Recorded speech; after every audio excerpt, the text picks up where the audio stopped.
Okay, so welcome back. What we are going to do today is obviously take it forward from where we left yesterday. We have done a lot of thinking, a lot of dumping from your head, all the open tasks, everything that has your attention. We have dumped that down, and now it is time to see what to do about it. Now that you know everything that is open in your head, what is the next step on it? What is the end goal for it? And what is the next step on it? Now that you know that much, it is time to see what you can do about it. Correct? When you did this activity yesterday, and obviously if you did the homework that I had asked you to do, like checking around your home, etc., you would have realized that the primary thing that hogs everything away from us is the attention that is grabbed from outside. The attention that is grabbed by things, by people, and then all the things that are visual around us, and of course, all the internal thoughts. One thing that this system does is it definitely stops or at least reduces a lot these random reminders that keep coming in your mind. All those random reminders that keep popping, you have to do this, you have to do that, you want to go here, you want to be there, and so on. Just they keep coming at the wrong place in the wrong time. This starts reducing and eventually stops once you start implementing the system. Why does that stop? That stops because until now, the mind did not know that you have a trusted system, and probably you didn't have one to begin with. A trusted system wherein you will do what could be done where it could be done. And because the mind didn't know that you could be trusted on that, the mind kept reminding. That's what you would do with a person whom you can trust and not trust, right? If you assign a task to a person, such a person where you know if I assign a task to this person, it will happen. I don't have to worry. If you have that kind of confidence, if you have that kind of history with that person, you will simply assign the task and forget it. You know it will happen and you will get your results. And then if there is another person where that person hasn't generally completed tasks on time, if you assign a task to that person, you will continuously go and check what is the status, are we on track, what are we doing, right? Just like you will keep reminding a person with whom you don't have full faith that that person will finish. Similarly, a mind keeps reminding you because a mind doesn't have full faith that you will do that task on time. So it keeps reminding here and there. That's the nature of the mind. And that's precisely what this system fixes. Once that stops, once the random reminders, random thoughts coming stops, focus on the task automatically increases. When the focus on the task at hand increases, automatically that task gets done with more productivity, more quality, and less time. And from each task, you end up saving a lot of time, which eventually will not only create your 25th hour, but also your 26, 27, probably 30 hours. Right? That is where you will squeeze your time from. Now let's get going from where we stopped yesterday. The first thing I had asked you to do is dump down all your thoughts on those paper slips where you will write down everything that has your attention. After that, we did a thinking process. First was the dumping process, right? The second thing we did was thinking process, wherein you identify absolute clarity on what is the end goal. What needs to happen for you to know that the project is over? How will you know that this particular task is complete? Period. And then we saw to how to identify the next step on it. Now, this next step is the most crucial thing inside this entire system. Okay. The next step is something that gives you a lot of clarity on how to take this project forward. And most of the times, the next step that occurs to us is not necessarily the right next step. The real next step is the next step that you know after you think a little bit about it. Not the thought that comes to you, but the thinking that you do gives you the clarity on the next step. Because at a high level, the next step looks like something very different. But when you really dig it down, you realize the next step is very minute. And once you see what are the next steps, you would have realized yesterday for all the chits, the next step is hardly a 2-minute thing, 5-minute thing, right? Once you identify that the next step is so quick, simple, and easy, you can instantly do it because it is not overwhelming at all. And when you can do it, you move your project forward, right? So until here we had reached yesterday. Then I had asked you yesterday, Identify all the places where you do your work. How many of you are able to do that? All the contexts where you do your work. You work in your home. If you go to office, you work in your office. If you're a doctor, you work in your clinic. If you're a shopkeeper, you work in your shop. Fine. Then what are the other places where you work? Can you type in the chat box? Let's talk of places first. One is home, another is office. Where else do you work? Work as in really do something more concrete. Train could be. If you have a daily commute by cab, by train, by bus, not where you drive, but other places, then you can get some work done there, right? Now, this again depends on how long is your commute. Some people may have their office and home at a distance of 5 minutes. Then that commute is not that useful, really. But there are people who have to travel like 40 minutes, 50 minutes, 1 hour, one way, right? So that is a working activity for them. During that commute, you can take care of some calls, you can take care of some learning, you can see some video. There are things, or you can just entertain yourself. You can finish watching a movie that has been hugging on your head. Work doesn't always have to be work that, that, that produces results. It can also be entertainment. Fine. Meditation center. Nishant is saying meditation center. Now, meditation center, if you are a volunteer there, if you take care of things there, then of course you work there. But if you go there only to meditate and come back, then that is not a context, because you cannot do anything while you are meditating. I can do something while I am commuting to my office or home. I can do something while I am cooking. I cannot do anything on the side while I am working. But if you are a volunteer there, then yes, you do work there as well. Okay. So likewise, there are multiple places where you work. The second thing where you do your work is activities. One of the activities, as we already discussed, is commuting. Okay. Another activity could be your walks. Some people go for morning walks. So if you go for morning walks, let us say, or evening walks, or if you walk your dog around, if you have a dog and you take your dog out for a walk. Now, for some people, walk is walk. When they walk, they don't talk to anybody, they don't do anything else, they just be with themselves. And that is the right way to walk, actually.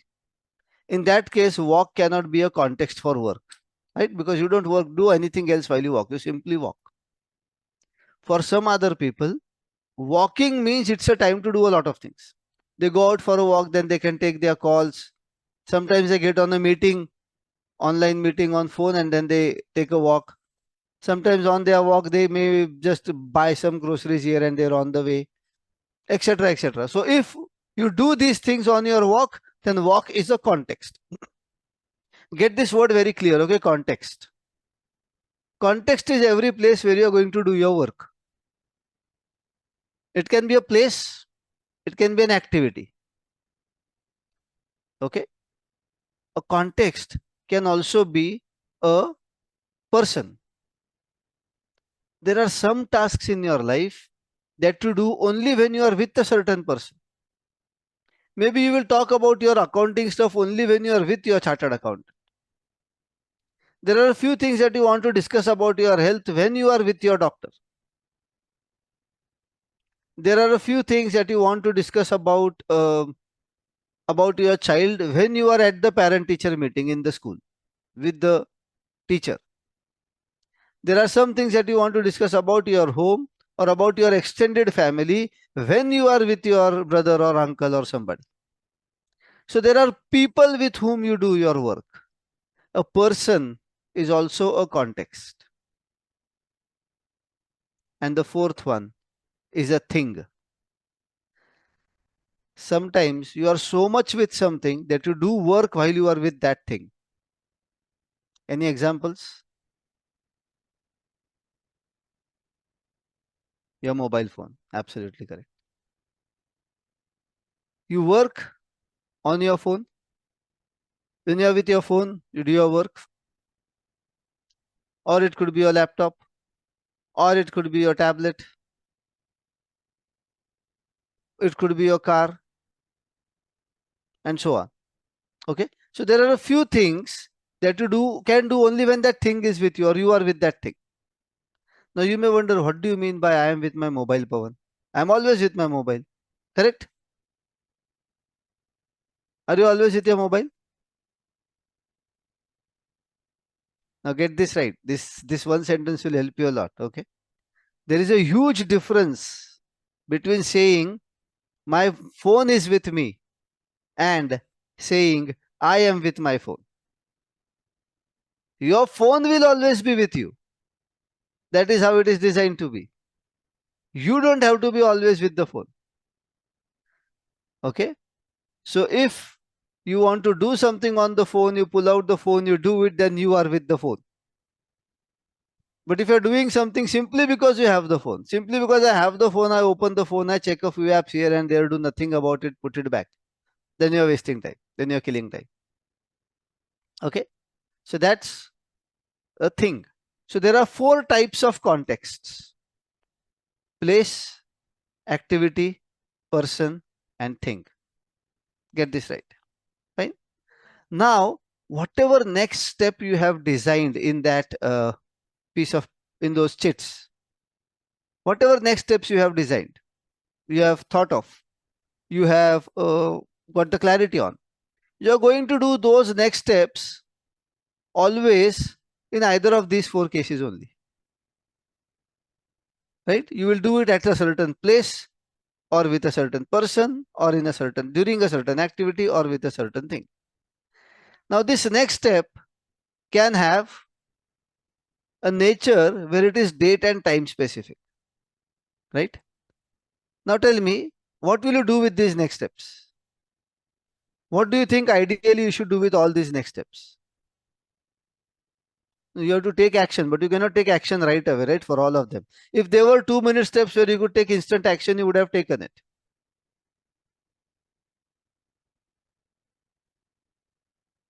Then what would you do with it?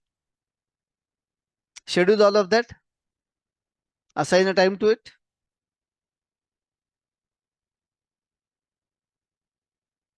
Put all of that in a calendar? So you know when you will do it? Will you do that? Prioritize it. Okay, we'll see whether how priority works. If this was a typical motivational time management training, okay, this is not a motivational training, right? This is proper system that we learn. This is a technical training. But if this was a motivational time management training, here is how what I would have told you. I would have told you, my dear, now that you have the next step for everything, all you need to do is open the calendar, put down those next steps in different slots in the calendar, assign it a time, put a date, put a time to each of those. And on that day, at that time, whatever happens in the world, I want to see you doing that one step. Nothing else. Just that one thing. That is the kind of zeal you must have. That is the kind of rigor you must have with your tasks. And I'm sure all of you have heard this at a few times. Correct? Then what happens when you do that? How many of you have filled calendars and failed calendars? Yeah, how many of you have filled calendars and failed calendars?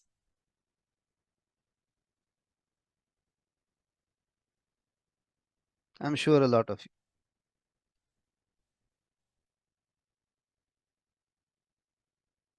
Right? Now, if you have filled calendars and failed calendars so many times, you know that it doesn't work. Because I can tell you that day at that time, once you have put up that point, you should be seen doing just that. But there can be many external factors which will not let you do that. And the world is designed to distract you. Right? You may have put down, okay, on so and so date, so and so time, I will be working on so and so project report. Okay, there is some project that you're working on, you have to make a report of it, and you have decided Thursday morning 11 a.m. I will work on it. 10 o'clock in the morning Thursday, your boss calls you, we have another very urgent priority. The CEO is coming to visit our office and we need to prepare some slides for that. Come over and we need to instantly work on it. What will you tell your boss? To hell with the CEO, to hell with your priorities. I have decided 11 o'clock, whatever happens in the world, I am going to work on this project report. Would you do that? No. There will be external things that will change and it will impact the outcome of what you had decided. You might have chosen Friday evening, 7 o'clock, I will go so and so place with my friends for a get together. Okay. Now it so happens that Friday afternoon, God forbid, unfortunately, somebody is very sick at home. They need your attention. What will you tell them? You remain sick, I don't care. I have to go with my friends. I have put it in my calendar. And I have told myself, whatever happens in the world, I will go with my friends. Will you do that? No. When you try to control time, you will fail. Because time is mightier than anything. And we have learned this enough from different scriptures, different Vedas, different people, experienced people, everybody. Right? So putting a time on this next step is useless. What can you put a time on? Only on those things which are already time specific. Only on those things which can happen at that time or not happen at all. Anything that is by nature specific to date, time or day. I repeat, date, time or day. Anything which is by nature like that, only those things can go in the calendar. Now what does that mean? Date specific means what? Let's say you want to wish happy birthday to me. My birthday is on 31st of March. When should you wish me? On 31st of March. Correct? It's a date specific thing. At the best, you can wish me a day earlier, happy birthday in advance, or a day later, belated happy birthday.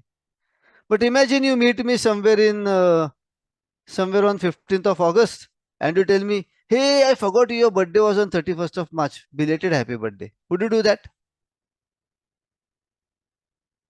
You won't, right? It's a day specific thing, date specific thing. That day only you have to do it. If you want to do certain fasting on a certain date and you forgot it, will you say after 3 days, oh, I forgot fasting that day, I'll fast today? If you have your child's parent teacher meeting in school on a certain date and that day you couldn't go, you have to go that day only, right? If you couldn't go that day, are you going to go after 4 days and say, I didn't come here for the parent teacher meeting that day? Let's do a meeting again. They'll tell you, go, come back in the next parent teacher meeting now. Right? So this is how date specific things can go in the calendar. Second is time specific things. If you have a meeting tomorrow evening at 3 p.m., it is at tomorrow evening at 3 p.m. Meeting means more people are involved, you have to stick to that time. The meeting may get cancelled or postponed, but that you will know at 3 p.m. only or a bit earlier.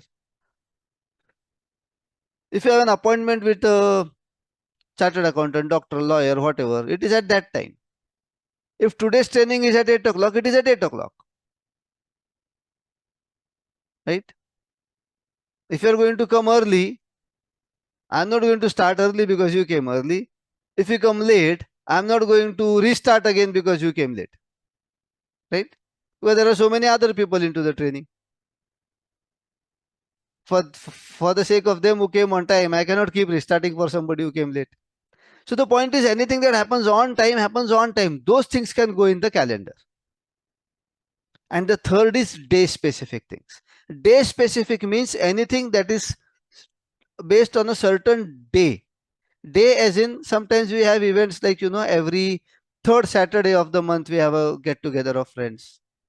Every first Wednesday of the month we have we take stock of the work in office.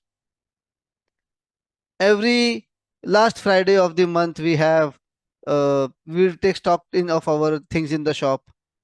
Every Ekadashi I do a fasting and so on. So these are day specific things. They don't have a particular date, but they still have a pattern on time. Only these three things can go in the calendar. Nothing else should go in the calendar. Anything that is not date, day or time specific should not go in the calendar. Fine? So from your chits, identify those things which are specific to date, day or time. Put them in the calendar. Now what do you do with the rest of it? Where should they go? All these other chits, where the next step is not attached to a time or date. They go in a context. You identify where you will do that work and you put that item in that context. How to put it in the context, I will tell you shortly. Okay. Where will you do that thing will go in the context. What is the context? Some people will have many contexts. For example, if you are a person, if you are a doctor who has 3 clinics, each clinic is a different context, your home is a context, and you are also socially active person, you are on the body of 2 different NGOs, those NGO offices are different contexts, and you have a group of friends with you, go for a morning walk every day, that is another context. Some people are overactive, they have too many contexts. Some people may not have more than 2 contexts. For example, a student will only have home and school as a context, right? Or somebody who is working in an IT company, working from home, there is only one context, home. Everything happens there only.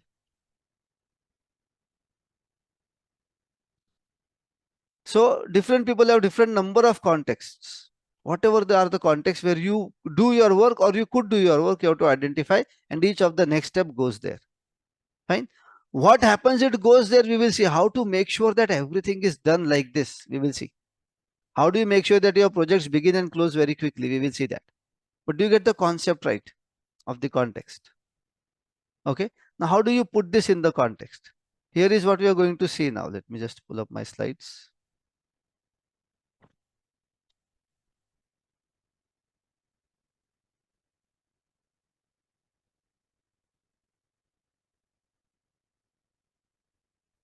Yeah, here we are. This is what we did yesterday. Capture and think. Correct? This is what we did yesterday. Now, after you know the next step, there are only 4 things you can do about this next step. Number 1, if it is quick, it can be done now. Let's do in less than 2 minutes, you do it. Fine? That's what will happen. Number 2, if you cannot do it now, you check whether you can delegate it. Is it something that can be delegated out? Now, delegation is of 2 types. You delegate to a person or you delegate to a machine. When you delegate to a person, we call it delegation. When you delegate to a machine, we call it automation. But the system is more or less the same. Now, what could delegate mean? Delegate could mean 2 things here. For example, you want to work on a certain project report. For that, you want a small article which you have told your colleague to prepare. And until that article is ready, you cannot move forward with the project. So what did you do? You told your colleague to work on the article and you freed yourself from it. Now, whenever the colleague comes up with the article, you will continue on the project. That is a delegation.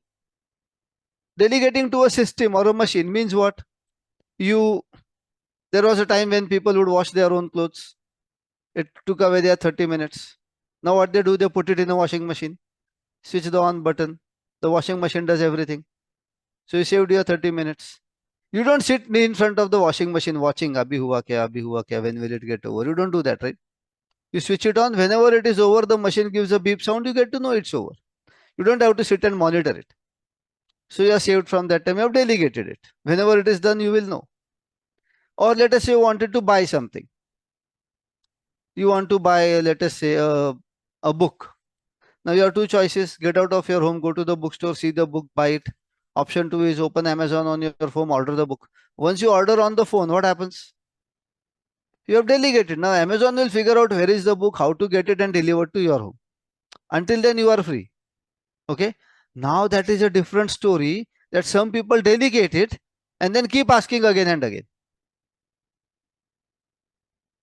Don't do that. If you have told Amazon to send a book, let them send a book. There is no fun at all and no value addition in your life at all by checking the tracking status of that book every day, every 2 hours. That is one wonderful thing that people do. They order something and they keep checking the tracking. Instead, you go and buy it, you would have saved more time. How many of you do this? You order something on Amazon and after every couple of hours, open the tracking status of your order. Order has left from the showroom. Order has reached here, order has reached there. It is now in your city, it is now out for delivery. And what do you get out of that? As if you have ordered some diamonds, as if you have ordered some 1 kg gold chain and all that. The reason you use Amazon is it saves your time and energy, and then you spend time and energy on tracking. They will give you these options to track because they want you to keep coming to the app. If you keep coming to the app, you will buy more. That's why they create reasons for you to come to the app. You should be smart enough to know I have ordered it so that I save my time, not so that I track the courier. Even the courier buyer doesn't track the courier as much as you track the courier. Right? Think about it. So that is delegation. You give it to a system, the system takes care of it. That's the second thing you do with it. The third thing you could do is if you cannot do it now, and if you cannot delegate it, and you think it is not even worth doing it actually, then you drop it. You drop that entire idea. You drop the project. There are some projects which you drop. You delete them. You take responsibility of what could be the item and you drop it. Yesterday I gave that example. Mama's shadi. Mama's ke bacche ki shadi hai. Right? I have a wedding to attend in Nagpur. I got an invitation from my uncle. And wondering whether I can go or not. I look at my schedule. I look at other things. I realize I cannot go. I delegate it. I ask my brother, would you go? My brother checks his schedule. He says, I also cannot go. Now what do? I drop it. I say, okay, we cannot come. Sorry. Here are my best wishes. Now it may mean that somebody will get upset, somebody will get angry, but so be it. Right? So that's dropping it. And fourth is the doing it. The fourth one is the deferring it. Sorry. Defer means what? You cannot do it right now. You cannot delegate it to anybody. You cannot drop it. So what do? You defer it.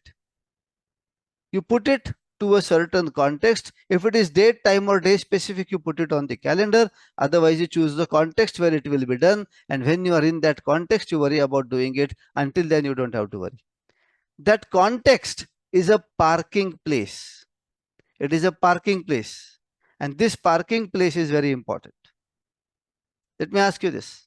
If you go to a shop to buy something, let us say somebody told you to go and quickly buy a packet of bread. Okay. You take your bike, you go to the grocery store nearby. And you know outside that shop there is no parking. But you think, okay, I'll take hardly 2-3 minutes to get the bread packet. You put your bike there.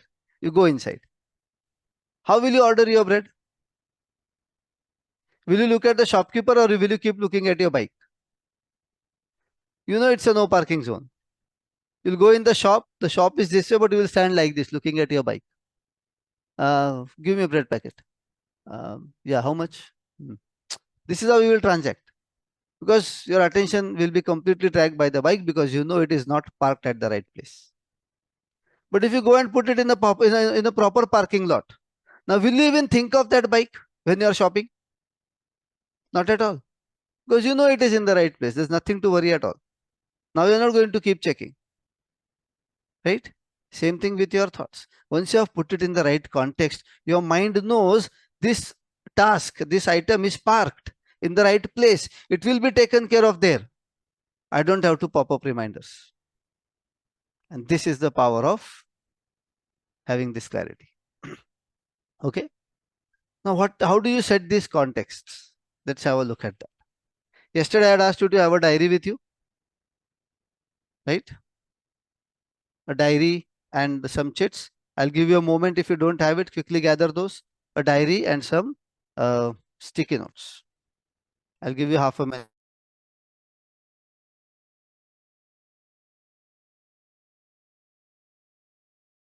A pen, a diary and some sticky notes.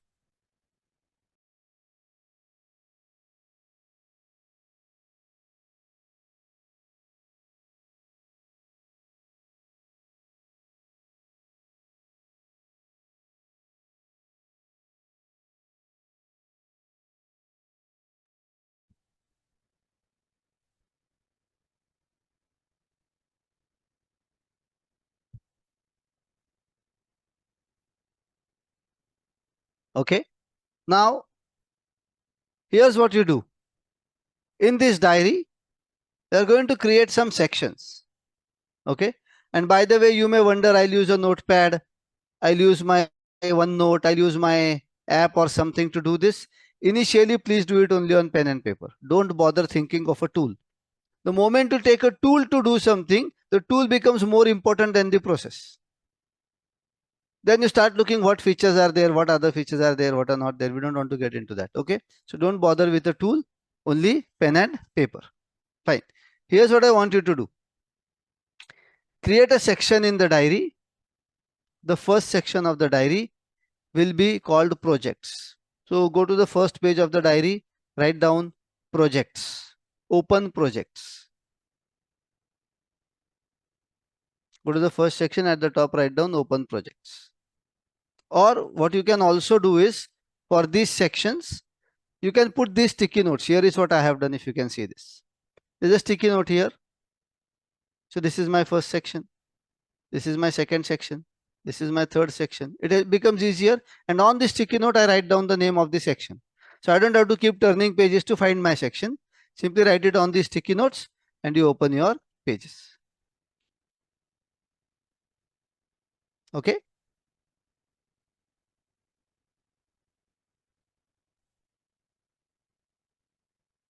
Fine. Now that you have your sections ready, the first section will be open projects. What do you write there? Now here is what you're going to do. For each chit, you are going to write that end outcome that you have written in the middle of the chit. That will go in the open project. For each chit, you will look at the end outcome and put it in that open project list, one below the other. All the projects that are open will go there. Fine. Were there some chits where you had no idea what is the next step? And you don't even want to do it now. It is just a dream. It is just a thought. Were there some paper chits like that? Or where you knew what is the next step, but you really don't want to do it now? Maybe you have thought of taking a trip to Switzerland, but not now, maybe a couple of years down the line. Maybe you had thought of running a marathon. That's a dream, but not right away. Not this year. This year I am busy. Next year I'll think. Maybe you have thought of climbing Mount Everest. Maybe you have thought of doing scuba diving someday, but you don't have any thought of it right now. Right now you're busy.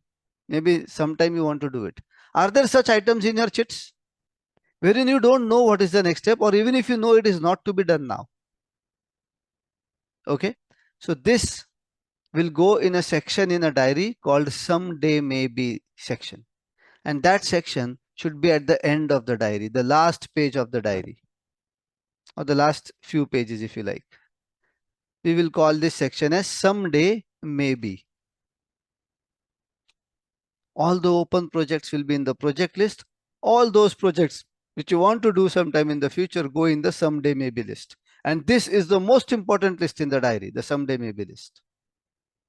Tell me, what will come in the open project list if you look at your own state?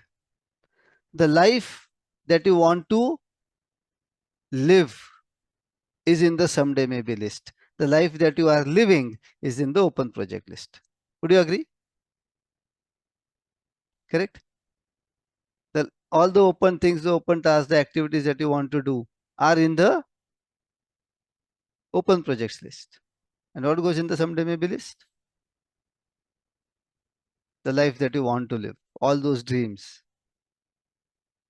Our target, end of the day, is to see how to move, how to finish off these open projects, and how to move these someday maybe projects into the open projects. How to make them open projects, how to start living it. Okay, that's what you are going to achieve by the end of implementation of the system. Good. So you have your first section ready, which is called project list, the last section, which is called someday maybe list. Now let's come back to the first session. All the open projects are there. The second section in the diary will be called as waiting for section. What will it be called as? Waiting for. One moment, let me put it on my slide here so you have a clear idea. Here you go. The first section is a project list. The second section is the waiting for list. The last section is the someday maybe list. And in the middle, there are all your contexts. So you can have 3 or 4 pages per context, maybe 5 pages per context, and create these sections in your diary. Context could be home, office, phone, computer, calls, commute, travel, person, anything. So here's a list for you.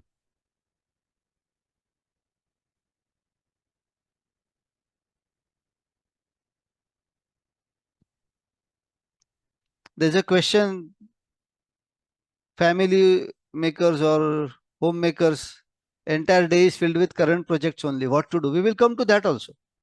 It is not filled with current projects. You have filled it with current projects. Let's take an example of this because you asked it, and I'll come back to this. Okay. I don't know if I talked about this in yesterday's video, but let's check it again.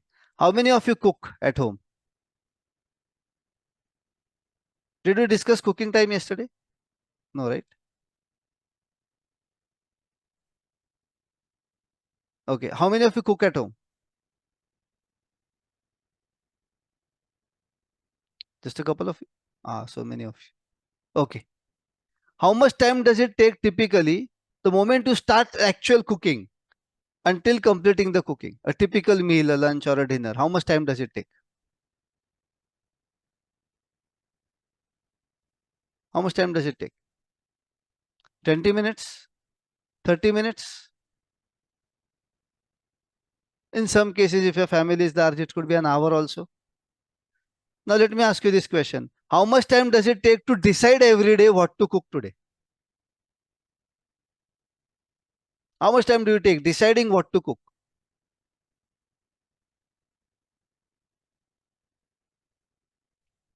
Sometimes an hour, sometimes 30 minutes, sometimes even couple of hours.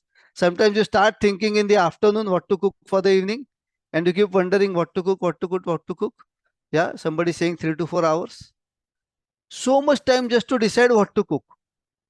I would appreciate so much time spent in thinking what to cook if at the end of it you come up with a wonderful food dish. What do you end up with? Potato, okras, aloo, bhindi, gobi, and nothing else, right? Eventually, you end up with those 4, 5, 6 gisabita items every day. Then what were you thinking about? Your time is not spent in your daily activities. Your time is spent in that in repetitive thinking. Just think about it. If every day you could come out with a wonderful wonderful thought on the chat. Somebody is saying my mom sees a lot of recipes on YouTube and then makes khichdi. That's what happens. Because that thoughts is not clear, right? You know you're going to make out of those 7, 8 items most of the days. One fine day you may make something really different. Most of the days you're going to make those same things. Why do you want to think every day? Why can't you sit on a Sunday and decide every day, Monday morning, this evening, this morning, this evening, this morning, this evening, this Monday, Tuesday, Wednesday, Thursday, Friday, Saturday. This week is decided. Now you go for shopping, you buy appropriate vegetables and grocery, you're done. Entire week you will save at least 1 hour twice a day, 2 hours a day. Like this for 7 days, 14 hours are already saved. Think about it. Now you may say, Pawan, we are not machines. We are human beings. We have emotions. We feel like eating something different. I agree you feel like eating something different, but do you really eat something different every day? You don't. You eat something different once in a while, once in a week, once in 2 weeks. That particular day, if you have a thought today it's getting very boring, I need to cook something very interesting, that day you ditch the schedule and you do whatever interesting you want to do. But for that one day, why are you screwing every single day? Might as well let it be automated. Automation is not only about the systems, automation is also about thinking. How much time do you spend in front of the wardrobe every day thinking what to wear today? At least 10 minutes, 5 minutes. You open the wardrobe and start looking at the wardrobe, what to wear, what to wear, what to wear. Now, if you are a stage performer, if you are Amitabh Bachchan, if you are Shah Rukh Khan, if you are Narendra Modi, I can understand you wondering what to wear. But trust me, they also don't spend time figuring out what to wear. They have people figuring that out. That is also delegated. And here you are in front of your wardrobe as if you have 100 pieces of variety, wondering what to wear. And eventually you pick that typical shirt or top or dress or whatever out of those 5, 7 options you have for your daily wear. Now, what are you thinking about? Why can't you choose every Monday I'll wear this, Tuesday this, Wednesday this, Thursday this, Friday this, period? Matter close.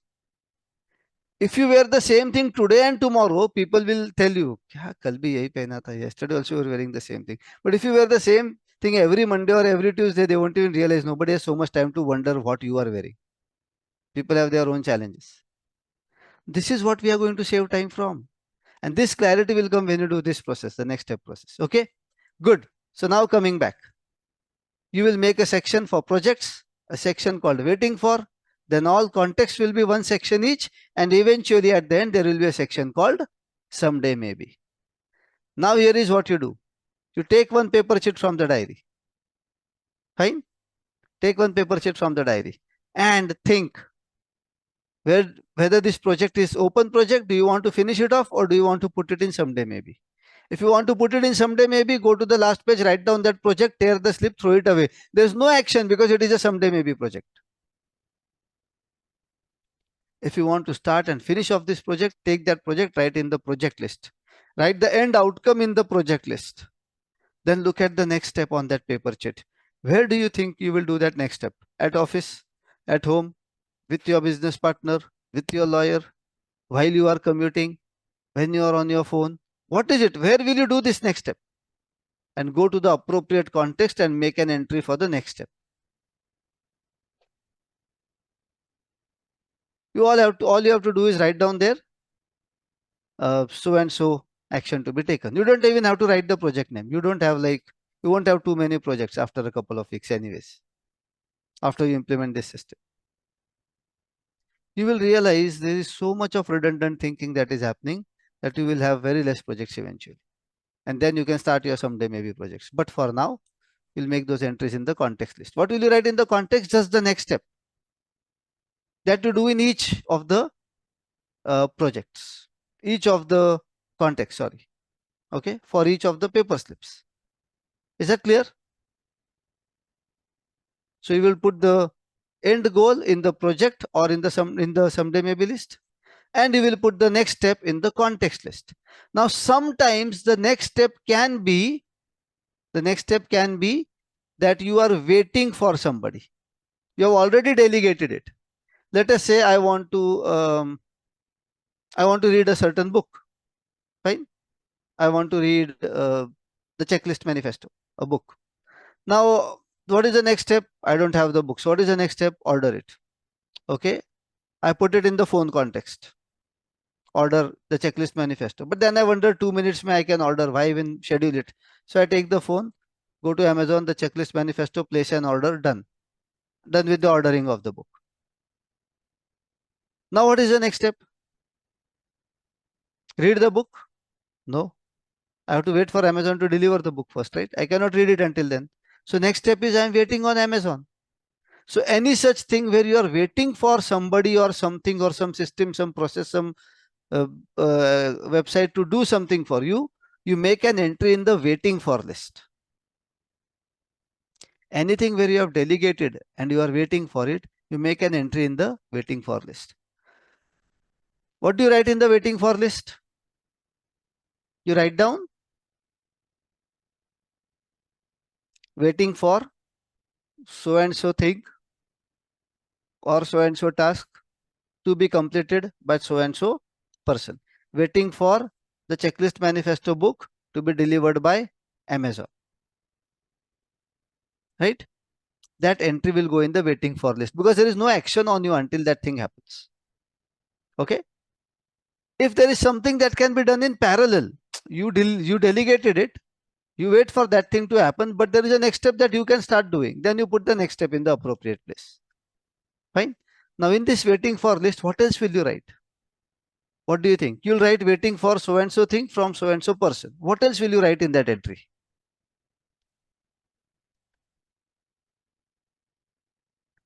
The waiting for list is there so that you can take follow-ups. What else will you write?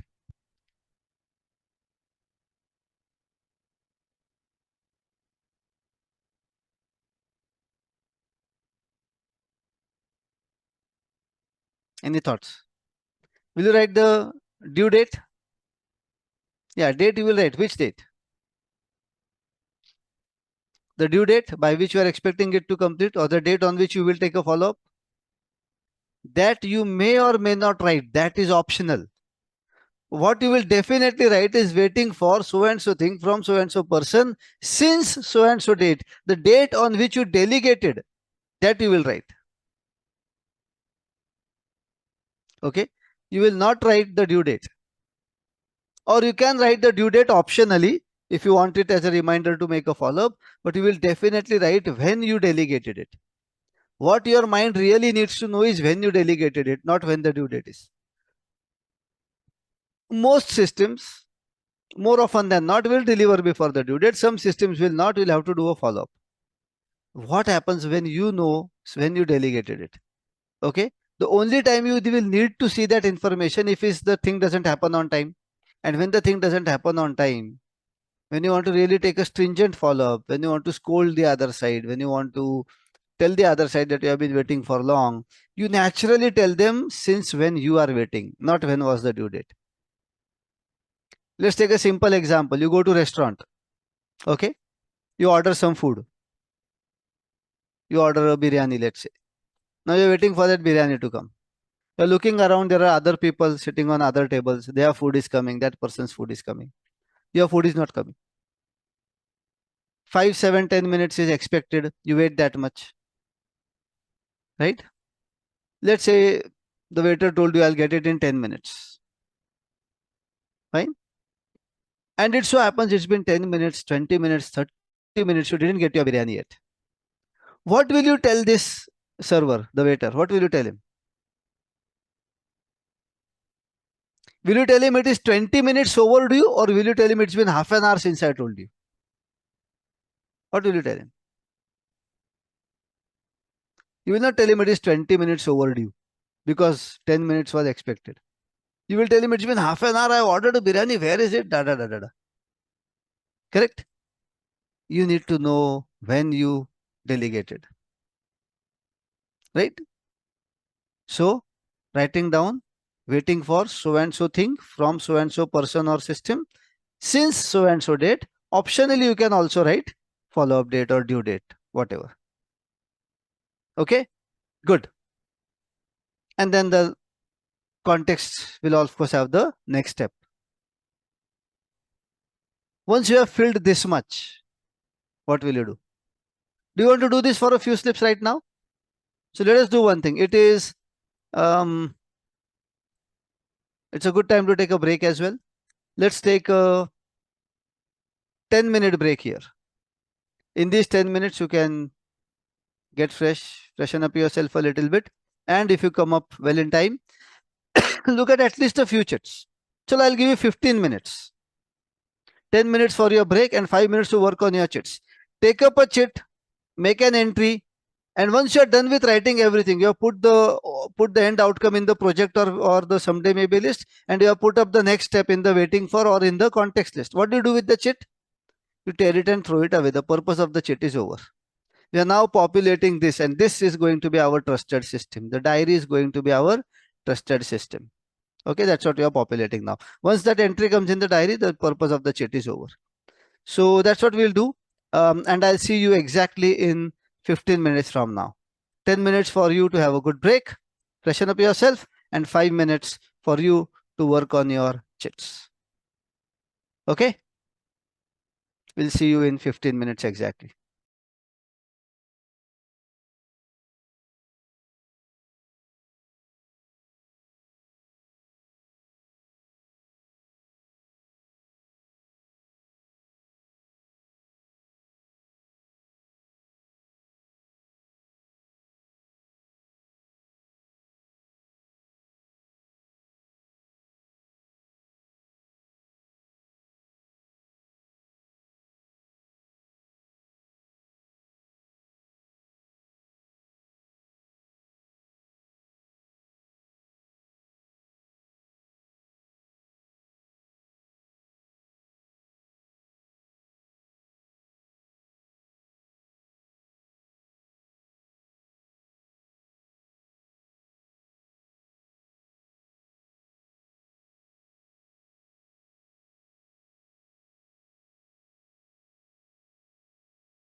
Okay, guys, so let's continue from here.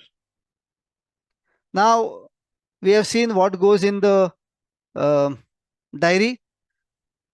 We have seen what goes in the contexts. We have seen what goes in the uh, project list, someday maybe list, context, and in the uh, waiting for list.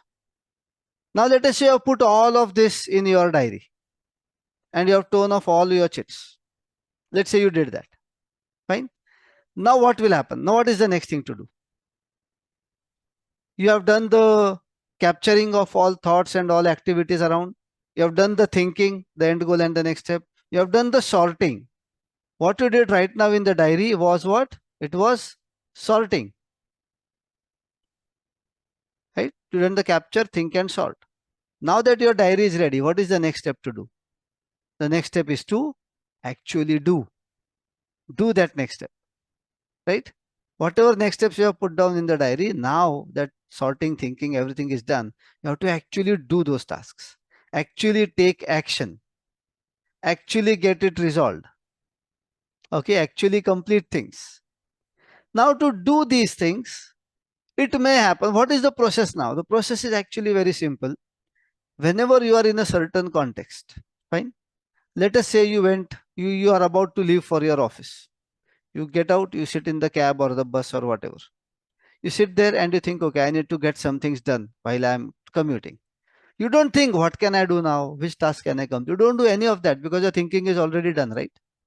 You simply open the diary, go to the commute context and decide what you will do. Whatever is open items are written there, those steps you will start performing. Let us say you are at home and you think, okay, I want to get some work moving forward. You open the diary to the home context, see what steps are written there and start executing them. At that point, when you pick up a task, if a thought comes to you, let's think once again if this is to be done now. If this is how we want to do it, do I want to do it here or there? That time, be very careful and be very much ready with this one thought at that time. If you think again without any change in the inputs, you're going to come up with the same output. And that is the reason for procrastination. Procrastination happens when you insult your own thinking.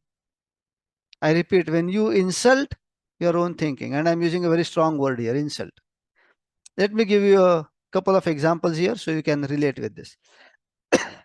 Let us say it so happens that the TV at your home is not been working for some time. You think you want to buy a new TV. You do a lot of research. You figure out which TV is right, wrong, which TV has what features. You did a lot of that. And you really thought very well. And finally, you chose which model to buy. You buy that model, you replace the old TV, you put up a new TV. Okay.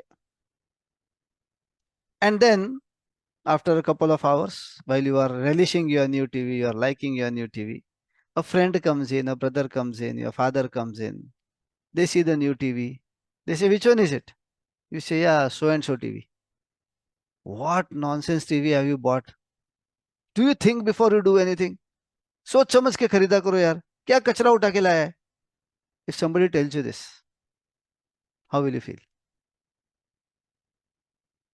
You did a lot of research and analysis before you bought, and somebody very close to you tells you, very close to you, I'm not talking about your neighbor coming or some stranger coming and telling you, somebody very close to you, your spouse, your brother, your parents, your somebody tells you, what nonsense have you got in? Don't you think before you buy your things? How will you feel? You'll feel bad, right? You'll feel like your thinking, your research, your analysis is being insulted. You will tell yourself, you may tell that person also, but at least you will tell yourself, so much thinking I have done, so much analysis I did, so much of this I have done, and now these people are telling what I thought was wrong. Correct? Now, if you feel so bad when somebody tells you that your thinking is stupid, then you must also feel even more bad when you tell yourself that your thinking is stupid. Correct? You have already done enough thinking before you decided what is the end outcome, what is the next step, and in which context it will go. And you have put it in that context. Now, while taking action, why should you think again? You might have heard this sentence multiple times, think enough before you take action. Correct. What to think you didn't knew. Today you know that also. Now you know that also from this training. What to think before you take action. If enough thinking is happened, there should be no thinking at the time of action. While you are thinking, think all around. Go radiant, go in all directions, think of all possibilities, no problem. But once you have taken a decision after thinking, at the time of action, there is no going all around. There is only one direction, and that is forward. Otherwise, you will keep thinking forever, and that is the root of all procrastination. The moment the thought comes to you, think again. You have to tell yourself, then was the person who thought earlier, was that person a donkey? पहले जिसने सोचा वो गधा था क्या? You have to ask yourself. पहले आपने ही सोचा था, but still you have to ask yourself. जिसने सोच समझ के डायरी में लिखा वो गधा था क्या? The person who thought so well and put it things in the diary, was that person a donkey? The answer will be no, he was not a donkey. Then execute what is written, don't think again. Getting me? Very important question to ask. Was that person a donkey? Of course, the answer will be no, because that person is yourself, right? And then you will be able to take action and projects will move forward. But then the question is, what if I open, let us say I am at home, I open the home context, there are 5 items there. How do I choose which one to pick up? Because for 5 different projects, the next step happens to be in home. How do I choose which one to do right now? How will you choose out of those 5 which ones to do? Anybody type in the chat box. How will you choose out of those 5 which one to pick? Urgent and important. Okay. Urgent and important you will anyways do, irrespective of whether it is in the diary or not. Priorities. Interesting. Based on which task is a higher priority, which task is a important priority, you will take it. Correct? Am I right? Let's understand this. All these things that are intuitive to us are generally very counterproductive. Okay? Priority is the last thing in the game. Last thing. Let me give you an example. Okay?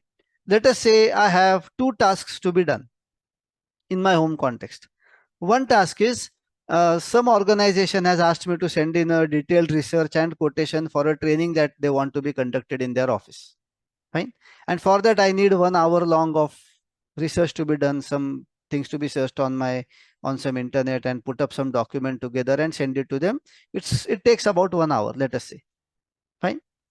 The second task at hand is I want to organize photos on my phone. This one also takes 1 hour. Fine. Now, if I am at the home context and I think, okay, I have some time now, I have an hour with me, let me finish something. So I open the home context page. I see there are 2 tasks. Work on this quotation to send to the so-and-so organization. Second is clean up my phone. Which one do you think I should take?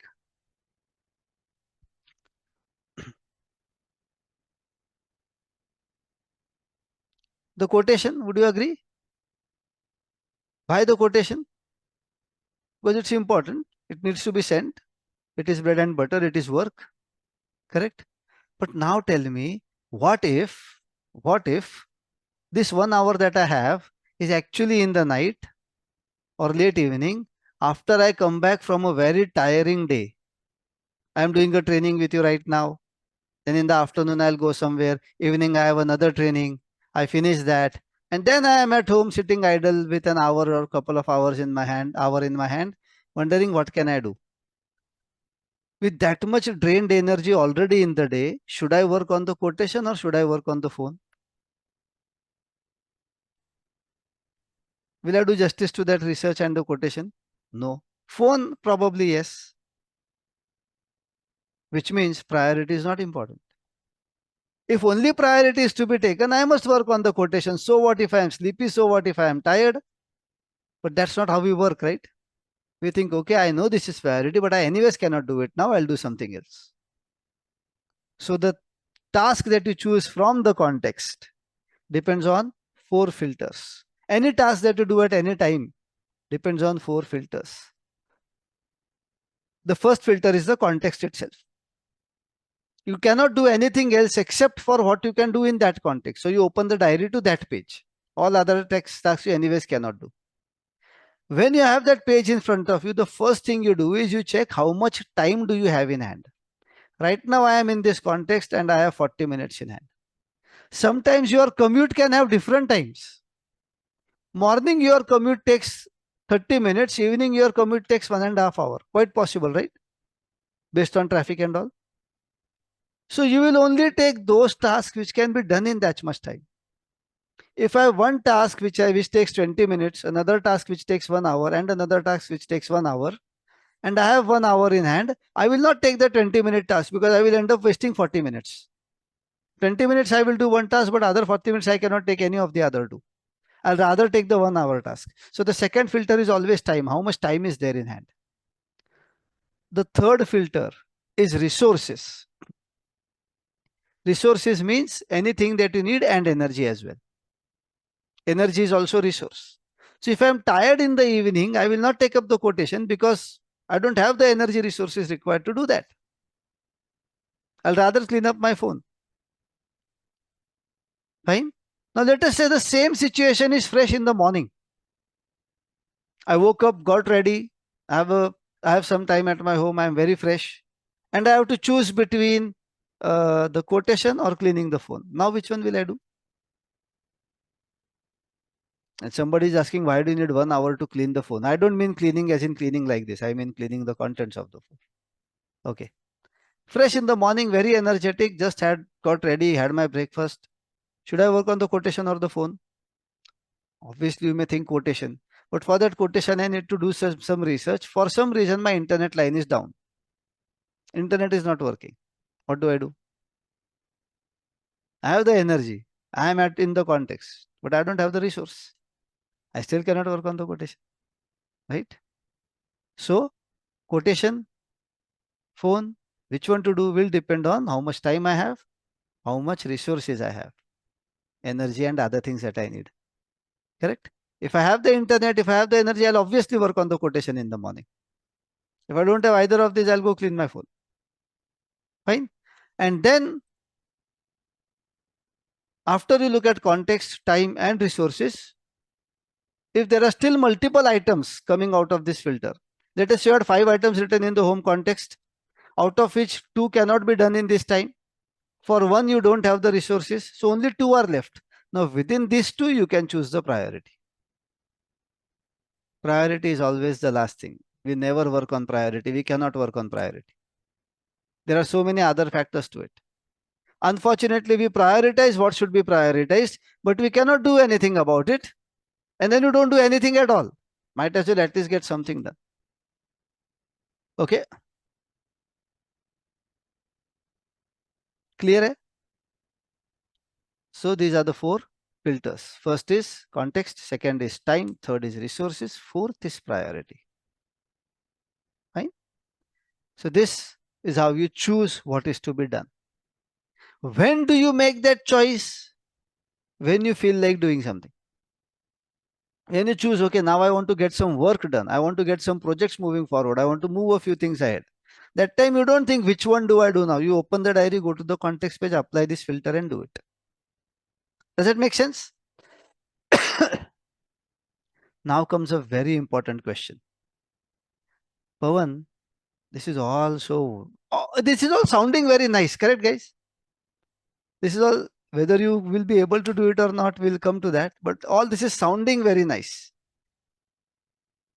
Wow, what a system. Wonderful. If I could do this, awesome. But we have a stupid thing with us. And the stupid thing is called as emotions. Right? You may say, Pawan, this is all good, but I am not a machine. Reach office, open the page, start doing what is on the page. Go home, open the page, start doing what is on the page. Sit in the cab, open the page, start doing what is on the page. I am not a machine. I am a human being. I have emotions. I need to take breaks. I need to do some other things. I need to entertain myself. Right? Now get this one thing right. And I want you to write this sentence right now on paper. And for a few days, write it in big bold letters and put it somewhere on your desk, on your room, on your study table, on your work desk, wherever. Get this sentence right. Work like a machine. What is the sentence? Work like a machine to live like a human being. I repeat, work like a machine to live like a human being. Now, what does that mean? When I say work like a machine, what do I mean? Do I mean slog yourself out? If you have capacity of working 8 hours, work for 12 hours, 70-hour week and all that? No, that's not what I mean by work like a machine. Work like a machine means when you are working, your emotion should be like a machine. See, um, if you want to wash some clothes, okay, you go to your washing machine, you put your clothes inside. By mistake, one of your trousers or shirt had a diary in it. The diary also goes inside. Okay. And by mistake, instead of putting washing powder in the washing machine, you put talcum powder. By mistake, you put something else. Okay. What does the washing machine do? What does the washing machine do? The washing machine takes whatever you have put and starts its job. The washing machine doesn't tell you, are you an idiot? Why do you do this? Can't you see before you put things? Why did you put talcum powder? You should check no before you do something. Why are you wasting my time? The washing machine doesn't get into all of that. The washing machine says you press the button, I will start. Ring, ring, ring, ring. Start. Right? The washing machine doesn't tell you, idiot, you have put a diary in this. This is to wash clothes, not for your diary. Washing machine says you put whatever you want to put, I will wash it. And if I cannot wash it, I may go bad and I'll stop. But I will not blame. I will not curse. I will not say why this, why that. Because the washing machine's next step is very clear. When the button is pressed, rotate. When the rotation is done, drain out the water. When the draining is done, revolve. When that is done, drain again. When that is done, sound a beep and keep quiet.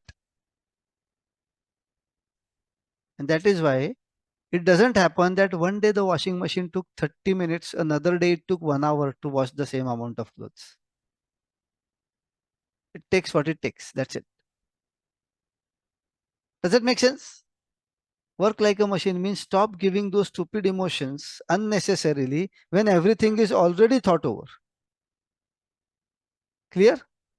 This is very critical and important. Now, when you are able to do this, when you start telling yourself, right now I am here to work, now I will only work. Work as in anything that you wanted to finish. It could be knitting something, it could be studying something, it could be seeing a video course, it could be finishing off some project, it could be coding some program, whatever that work is. It could be cooking your food. Once you know that this is what is to be done, and think about it. Sometimes you do a lot of emotional drama in your head and eventually do the next step only, right? After all the cursing, you do the next step only. Fine. Let us say somebody has cooked food for you. And in one of the items, let us say in the curry, there is no salt in the curry. What will you do? You have two choices. One is take a pinch of salt, put it in the curry, mix it and start eating. Second is, who made this curry? There's no salt in it. Can't you take care of it? Can't you see this?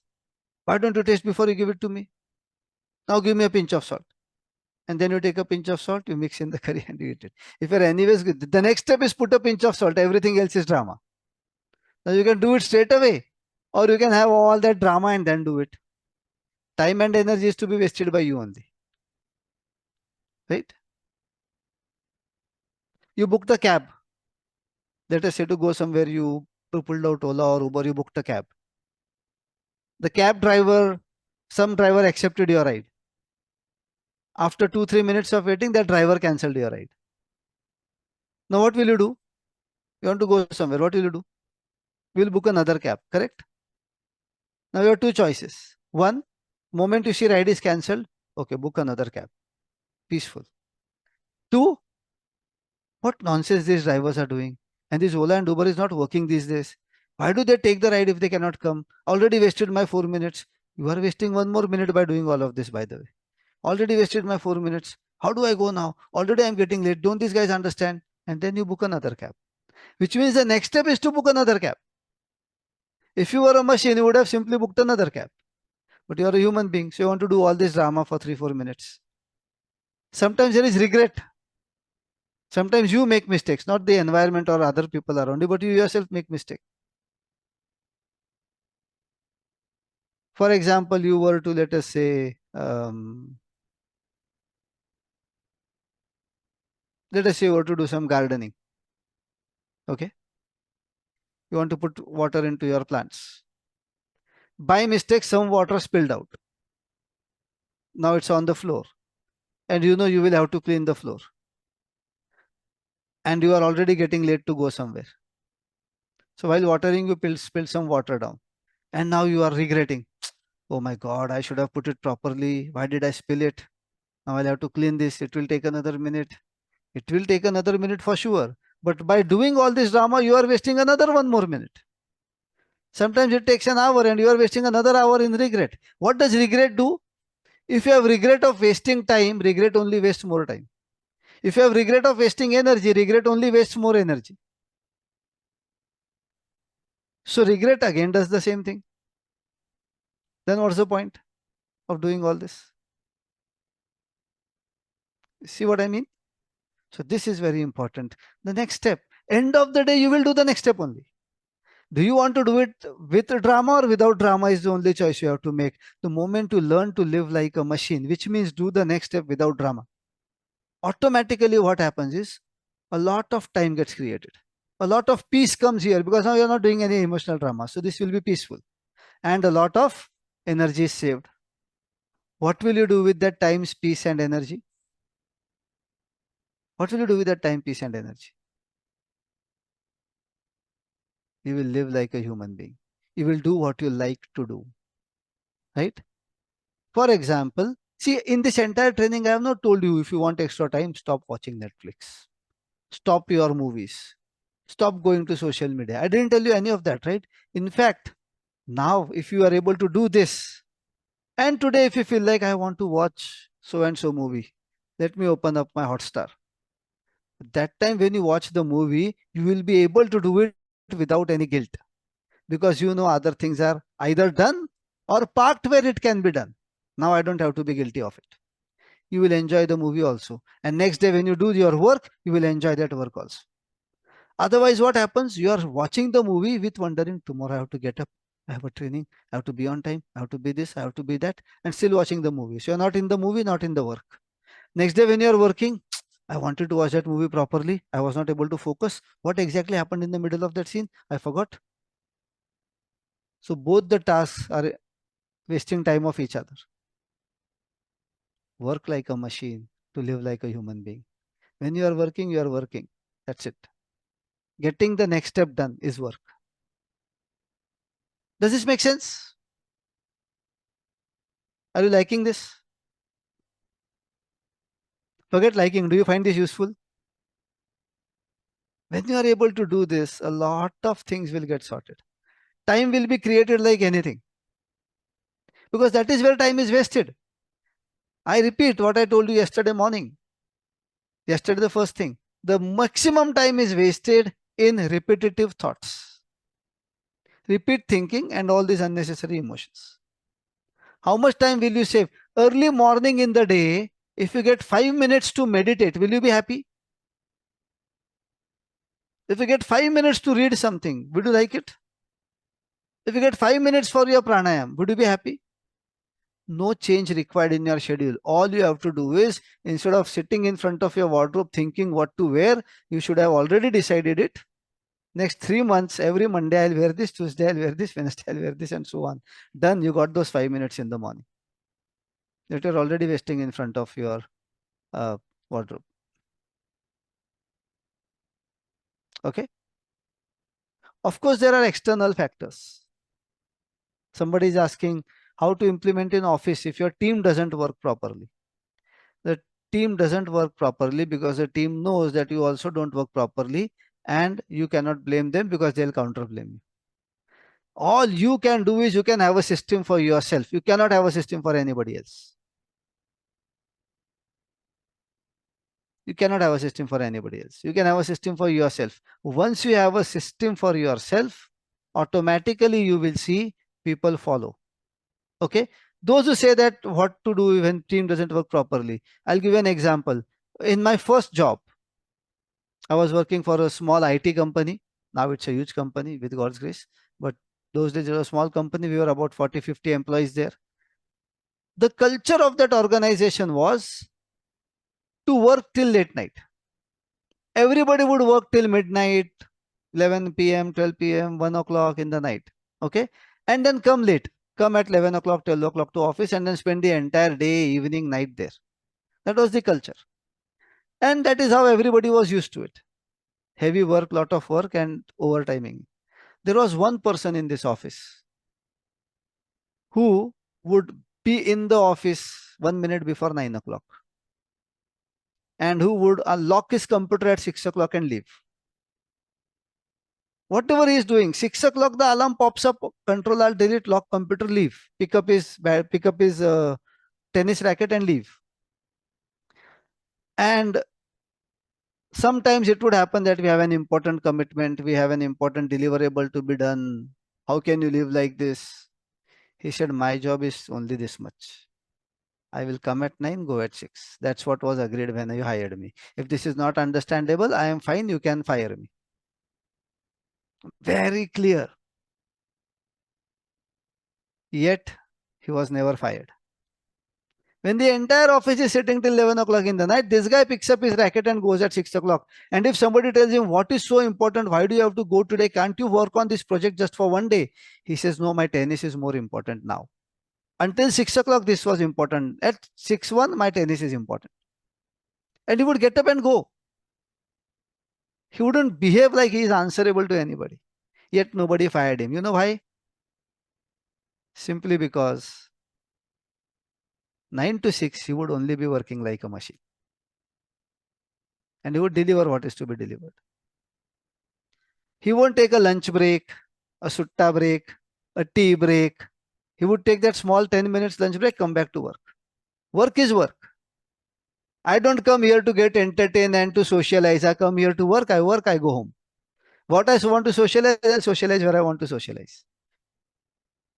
That's how he was.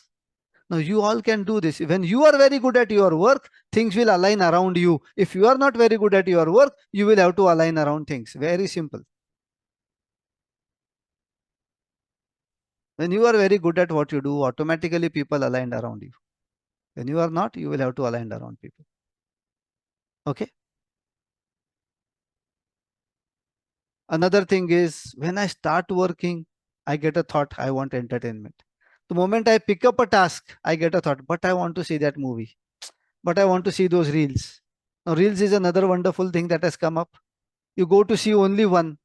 You go to WhatsApp to see somebody's status and you end up seeing 50 statuses. You don't realize how 30 minutes were spent. Right? You have to be very thoughtful before you go for that one status. The moment that thought comes to you, yeah, I know I have to finish this report or finish this chapter, but I feel like watching that video now. The next thought in your mind should be, and you have to practice this, should be, then the person who thought earlier, was that a donkey? Now that I have chosen to start this, I will finish this. Then I can watch the reels and the videos that I want so that I can watch it without any guilt. Because if you shift in between, again, the moment you start that video or that entertainment, whatever it is, mobile, video game, this, that, whatever, you will again feel guilty. Ah, no, I should not be playing. I should be finishing my work. The moment you start work, you'll feel guilty. I should be doing that. And you'll keep switching. You'll become a table tennis ball that does nothing but go here and there, but finish nothing. That point you have to tell yourself, okay, I have done enough thinking. I have made a choice. Now I have to respect my choice. Otherwise, I am a donkey. Okay. So that's how you go about things. Now, here is what I want you to do. Because after you have populated your diary properly and you know how work can be done, the next step is very important. What you have learned is how to set up the system. But I am sure you have set up a lot of systems till now, correct? And failed on it. Because what is more important is maintaining the system. Setting up the system is generally easy for anything. How do you maintain the system is more important. Okay. So here is what I'm going to do now. I'm going to give you 30 minutes. 30 minutes for you to set up the system properly. If you need, you can take a 5-10 minutes break also. But I want every single chit to be populated in the diary. And if there are some 2-minute tasks, get them done. How many of you were able to get done a few 2-minute tasks yesterday? Anything that can be done in 2 minutes, get it done. You probably saw that 20-30% chits were torn away right away. Tasks that were lingering in your head for so many days got done because you realized they were 2-minute tasks. You're wasting so much time on them unnecessarily. Right? There, Uday is saving 70% done in 2 minutes. That's how it is. We spread ourselves thin and then we say, मेरा environment ऐसा है, तुमने खुद बनाया है. Okay? Good. So here is what you will do now. For the remaining chits that you have, populate the diary. The project, the end goal goes in the project or the someday maybe list. Then if there is anything delegated, it goes in the waiting for list and everything else in the appropriate context. Fine. And if there is anything that can be done in 2 minutes, do that step. Then think now what is the next step and then put it in the diary in the right context. Okay. I'll give you 30 minutes to do that now, because if I tell you the next part of the system and tell you do it later, you will make a project out of this also. You'll say, now next weekend I will do it. I don't want that to happen. I want you to get productive from now. Okay. So 30 minutes from now, and we will come back into the training. Thank you so much. In this 30 minutes, work on the system. Don't take the entire 30 minutes as a break. Please. Telling this to you from the bottom of my heart and stomach and whatever. Thank you.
Let's continue, guys.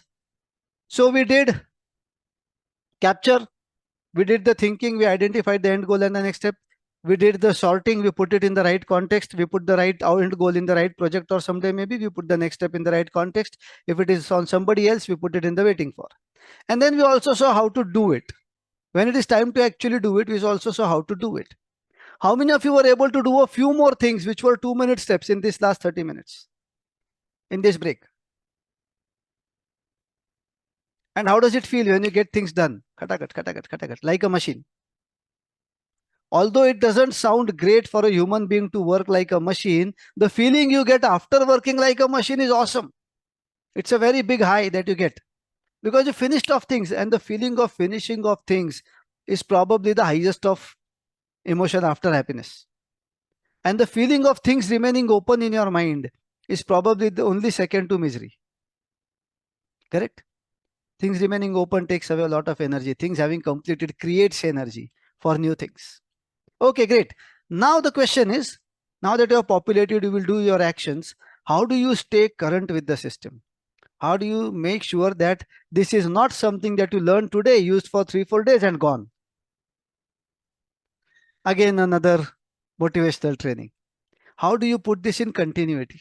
For that, all you need to do is spend a little bit of time with yourself every weekend or any one day of the week.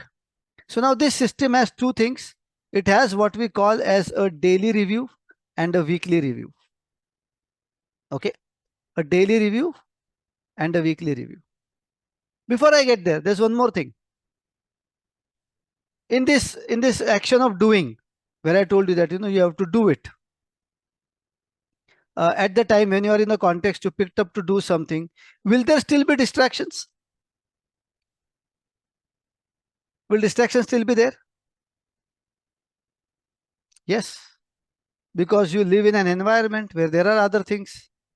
There may be an ant moving around. There may be some insect around. There may be noise of the pressure cooker. There may be noise of the grinder mixer. There may be noise from outside of some vehicles. There may be people calling you. Right? Now, what is distraction? Let's understand that. Distraction. One moment, there's some challenge here.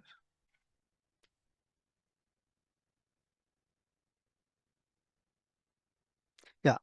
What is distraction? Distraction, to be put very simply, is life's random inputs. You chose to do something on so and so day, but something else came up on that day that got more priority. Generally, distraction will definitely hurt you when you put things on a calendar. Something or the other will pop up to distract you. Second level of distraction will hurt you when you are working. When you're actually doing the work, there will be things around. However, we call distraction not as life's random inputs, we call them as life's random mismanaged inputs, not random inputs, only mismanaged inputs. How can you make sure that distraction doesn't hurt you? Tell me one thing. Somebody is saying noise from wife is also distraction. Okay. Now you may say, yes, Pawan, that's the difference. Machines don't get married, so they don't get distracted. Now, because he is a male, he said noise from wife. A lady would say noise from the husband also distracts. Somebody will say noise from children, noise from parents, noise from colleagues, noise from employees, noise from partners, whatever, anything can distract you, right? The point I'm making is, if you choose to work like a machine, which means there is noise around me. However, I know that I have to focus on the next step. I can sit and feel bad about the noise and then do the next step, or I can do the next step. Will that distraction really distract you? Not at all. Of course, it will take a week or two to get in that zone. But once you are in that zone, once you realize, yes, there is this noise coming from here. Yes, there is that person calling me. Yes, something went wrong here. But any which ways, I can only do this much. Automatically, when you stop giving that heed to these distractions, the distractions will be there. The noises, the callings, the things will be there, but they won't distract you. Distraction is internal, never external. Okay, let me give you a simple situation and tell me if you can handle this situation. Okay, here on your screen, Imagine you are doing a task which requires tremendous focus, something very crucial, very important, tremendous focus, and many people are depending on you. There are a lot of high expectations from you. It requires that kind of focus. Some people are shouting around you. So there is a lot of noise also. Many people are calling your name. And there is loud music also, and that too very harsh music, not like a soothing music, very harsh music, full rap and all that. And there are people making remarks that can irritate you. People's trying to put some wrong words at you. Can you stay focused and do your job? What do you think? Will you be able to stay focused in this situation? And you are doing something that requires tremendous focus while all this is happening around you. Can you stay focused? Yes or no? Type in the chat box.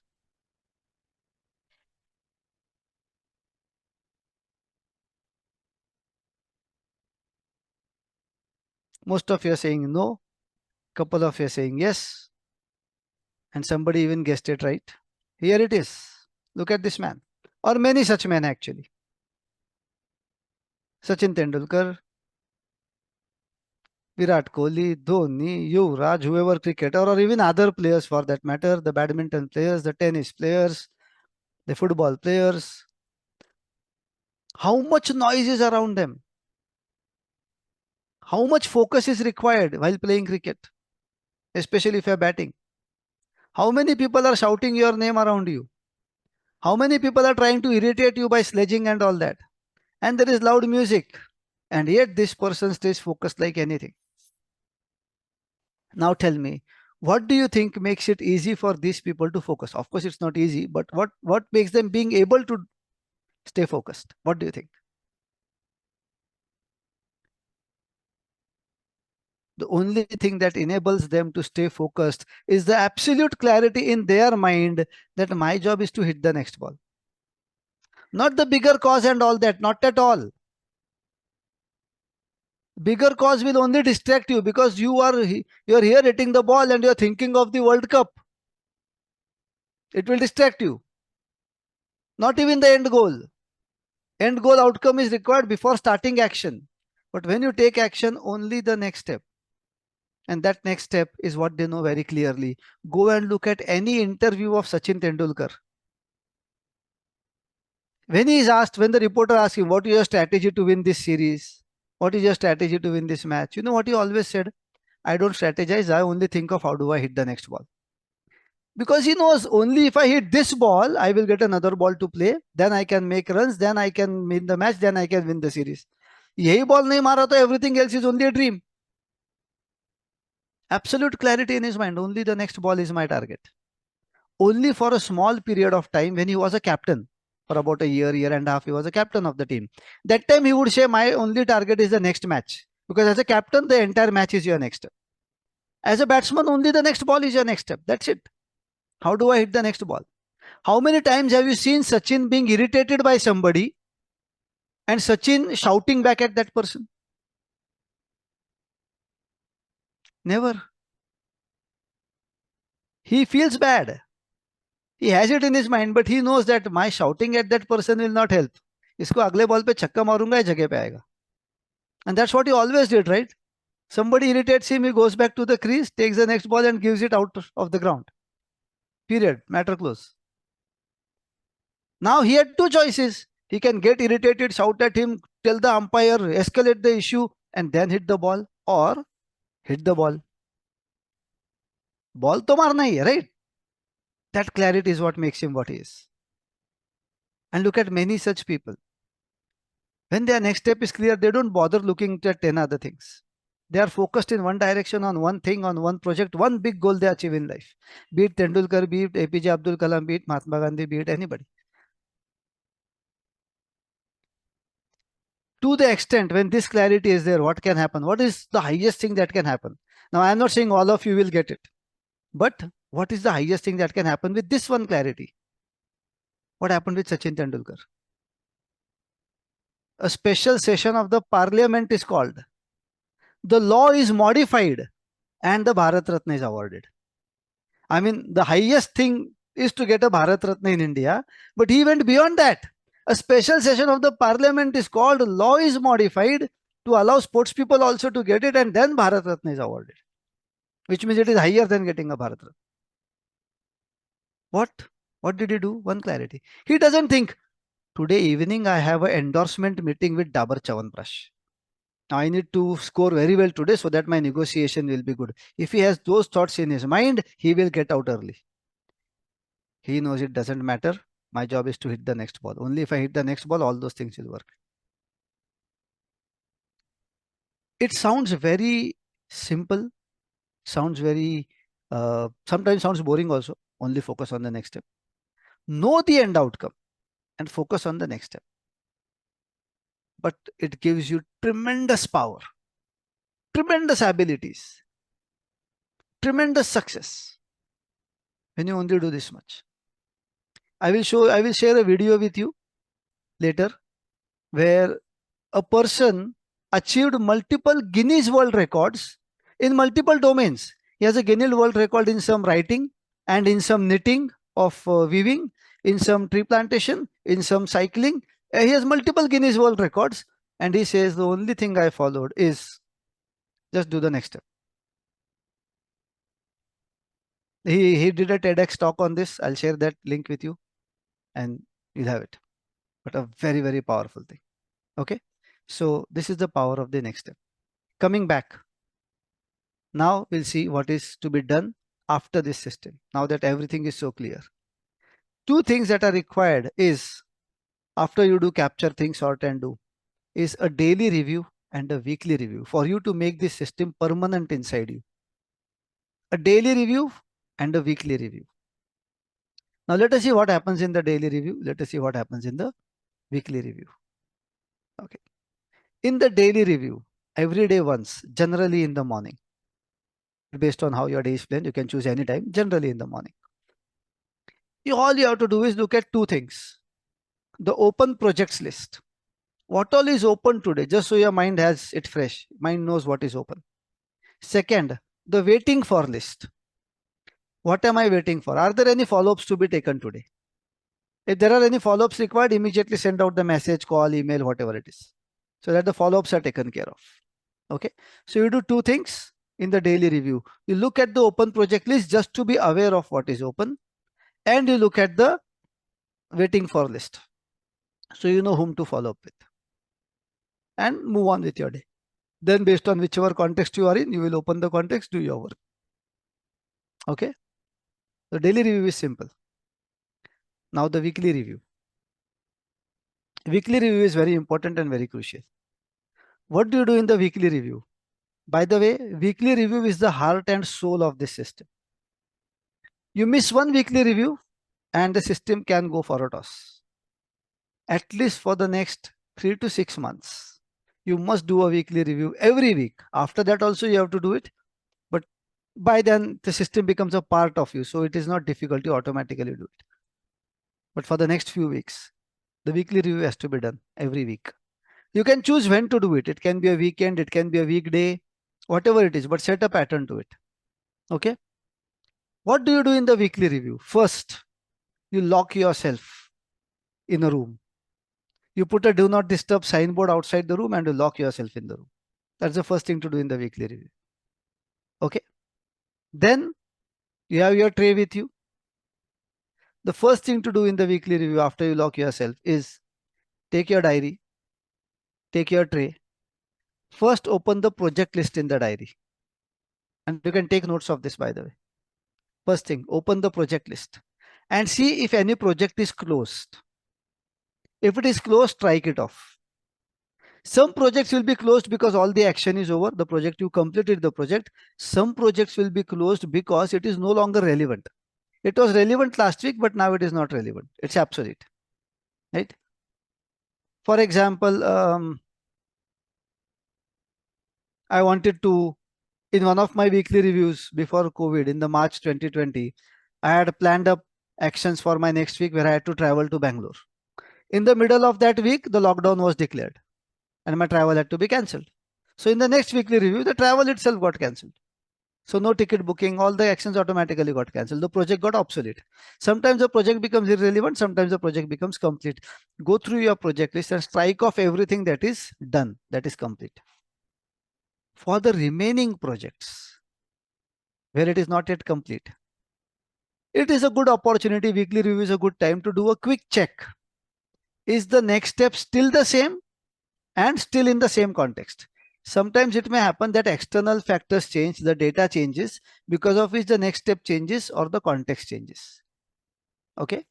Maybe you had put up a few things in the office context, but it so happens that your office told you next entire week you can work from home, no problem. We have a cleaning up activity, painting activity in the office. Next entire week or month you can work from home. So the context changes. All those things that were to be done from office will now be done from home. Context changes, right? So that's one thing you do. You just have a quick look if the next step still relevant and is the context still the same. That is what you do for active projects. Then you look at your tray. So what is going to happen throughout the week is whenever a new thing comes to you, and if it is not urgent and important, you don't make it urgent and important unnecessarily. You simply, whatever new comes to you, take it and put it in the tray. Don't bother yourself. Put it in the tray. In the weekly review, you will process the tray also. So the third thing you do in the weekly review is you take the tray and start seeing what new things are there. What action is needed? What is the end goal? And should I delegate it, drop it, do it, whatever it is. And then you finish that task. If it is a project, you make an entry in the project list, put the next step in the relevant context. If it can be done then and there in 2 minutes, do it. Okay. This much you will do in the weekly review. And then there is one more step that you will do, which I will tell you shortly. But before that, let me explain you why should you do throughout the week putting things in the tray? Why not simply do it then and there? If it is a 2 minute thing, do it then and there. But many a times we waste time simply because we have time. Okay. For example, let us say you ordered a mobile phone online. Okay. On a Wednesday morning, that courier came to your home. What will you do when you get a courier? Now I am telling you, put it in the tray. Weekend mein dekhenge. Will you do that? You know what you will do? You will think, wow, I got my new phone. I am so happy. Now you will open the box, remove the phone, switch it on, plug in the charger, feel the phone, do all of that. And eventually, what will you say? Okay, I need to transfer all my data and I need to backup and all that. I don't think I can do that now. I'll do this in the weekend and you'll keep it aside. Am I right? Is that what you do? So if you know that you are going to do whatever you want to do about it in the weekend, might as well open in the weekend. Why do you want to waste that extra? In the weekend, again, you will do the same thing. Again, you will take, wow, such a nice phone. Do this, put in the charger, see the features. What's the point? If you're going to do it then and there, wonderful. If not, might as well do everything in the weekend. Let it be in the tray. You have to get out of that habit of wanting to do everything immediately. Hardly anything is urgent and important. Urgent and important things will be only twice or thrice in your entire life. Medical emergencies, and that's it probably. There's nothing urgent and important as such. We make things urgent and important. For example, you are doing something very important and the doorbell rings. You will stop doing everything. You'll get up and open the door first. Even if this thing at hand is so important that you should not stop it, you could complete that sentence or paragraph and then open the door. The person will wait. Nobody brings the doorbell once and goes away if you don't open. If you go to somebody's place, you ring a doorbell, nobody opened for a minute. What will you do? Go away or will you try again? You will try again, right? The person will wait. Phone call comes. People think they are the head of the anti-terrorist squad of the country. Every phone call is so important for them. You stop everything for a phone call. And hardly anybody calls you for your work. Majority people call you for their work only, right? Anyways, so don't make things urgent just because you can make them urgent. If they can wait, let them wait. And this is not procrastination. You making things wait because you don't want, because you are feeling bored or you're not feeling like doing it, is procrastination. You making things wait because you have already decided that this is the system we will follow. This is not procrastination. Okay. So put it in the tray. Getting me? And then you process that thing in the tray. To the extent, eventually, what will happen, even your family members will start doing this. They will give you some task, and if you don't do it in time, they'll realize यार इसको बोल के फायदा नहीं है. There's no point telling him. Make a chit and put it in his tray, then he will definitely do it.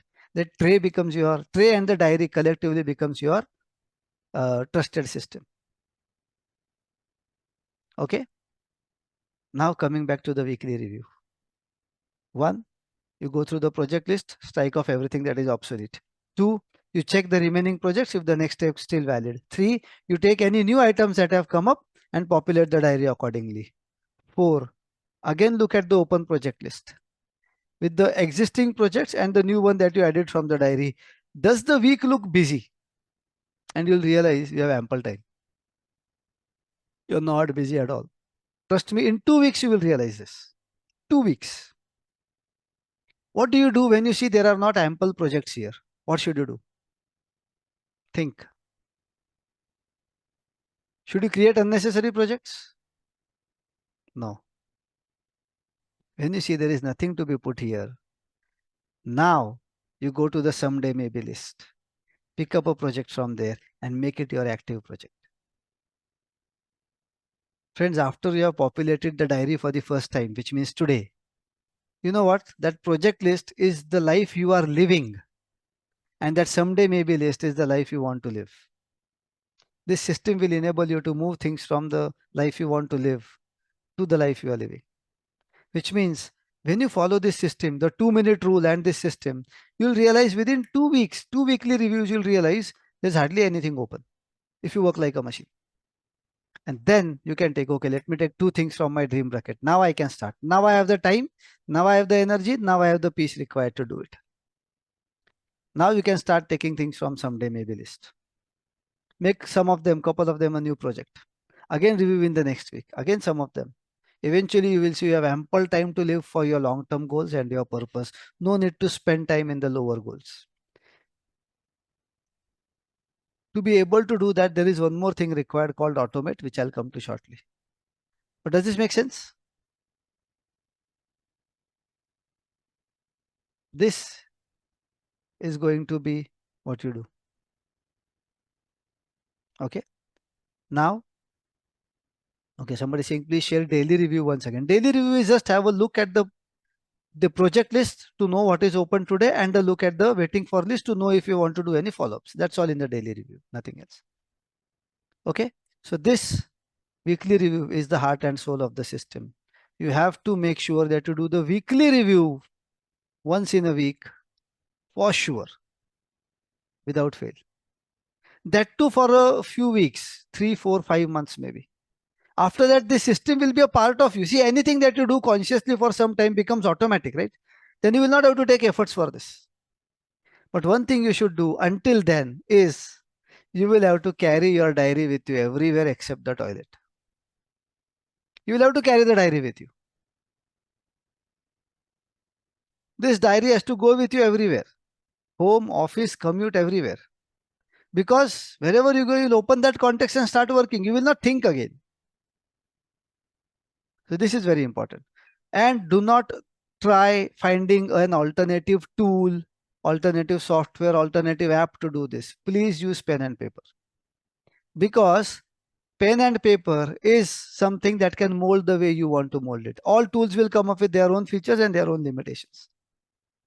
Okay. And for you to ingrain it, to make a part of you, pen and paper is always more useful because your muscle memory also gets involved. Okay. So that's about populating the diary and doing things. Now, once you do that much, there's an additional step that you have to do in many things that you do. And that additional step is automate. Whatever you can automate, please automate. Many things take your energy because you do it manually, and because you do it manually, you think about it 10 times. that what can be automated must be automated. We live in a very different world now. Okay. Now, what does automate really mean? What all can we automate? I am not only talking about automating your tasks, automating your routine tasks. I'm talking about automating your thoughts also. How do you automate your thoughts? We'll come to that. But first, have a look at what all can you automate. Those who pay any kind of bills, right? Your premiums, insurance premiums, credit card bills, electricity bills. How many of you still manually do it? Manually, as in you'll wait for that due date to come. Then on that due date, it becomes urgent. Everything has to stop and you have to do it. How many of you are still in that pattern? One thing that is very stupid about all these bills is that they have a due date. Because they have a due date, you wait until the due date. I mean, if your electricity bill is 20 lakh rupees, and if you wait for 10 days to pay for it, you're going to earn an interest of roughly about 10-20,000 rupees on it. I can understand you waiting till the due date. But if your electric bill is 1,000 rupees, and by waiting 10 days, you will earn an interest of probably 50 paisa, 1 rupee on it. What's the fun in waiting till the due date? Might as well the moment you got it, you clear it. Even better, automate it. The bill got generated, the payment made done. Payment got done.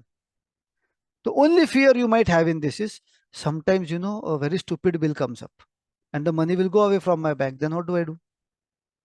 A wrong credit card statement comes up. Money goes away from my bank. What will I do? Okay, fair enough.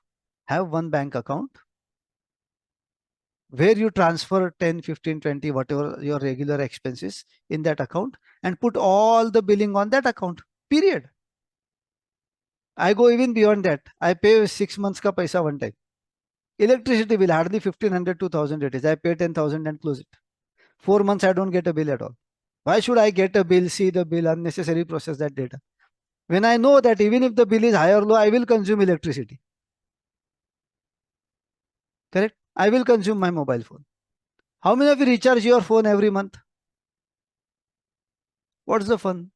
1 year package is there. Might as well recharge for a year because you will use it for a year. Right? So wherever you can automate this simple small, because they also take a lot of unnecessary thoughts. One thing definitely is, Pawan, there are cashbacks every month. When I pay from Amazon Pay, I get a 5 rupees cashback. When I pay using Paytm, I get a 10 rupees cashback. Early days of Amazon, Paytm, etc., they were giving very heavy cashbacks because they wanted you to get used to it. Now you are used to it. You know now what they give you? They don't give you cashbacks anymore. They give you stickers. Right? And what do? First, you wait for 10 days to see if there is a cashback. You don't get any cashback. You waste 2 minutes every day to check if there is a cashback, which you don't get. After 10 days, you finally pay the bill. And then you waste 2 minutes every day for the next 2-3 days to see the sticker. As if you have never seen cartoons in your life. Think about it. For that tiny cashback, if the cashback, I'm not saying every rupee is important, I agree. But what is the cost you are paying for it?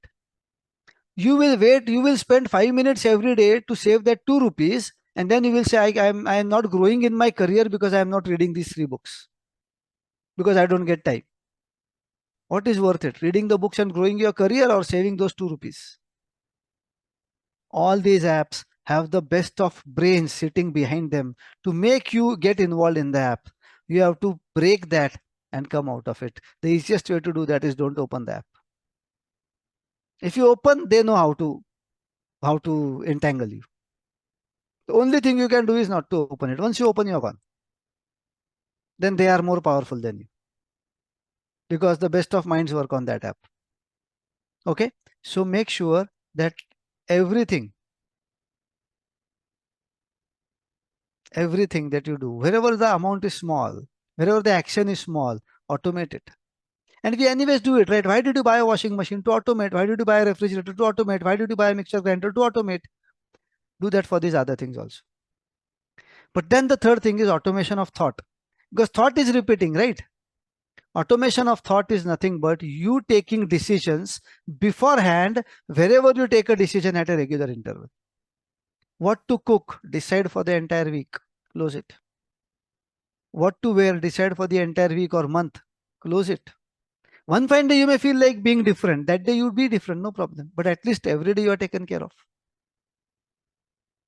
Wherever you think repeatedly. Some people have multiple bikes, okay, multiple vehicles. Every day they go with 3 keys in their pocket. They first think at home, what car should I take or what bike should I take to office today?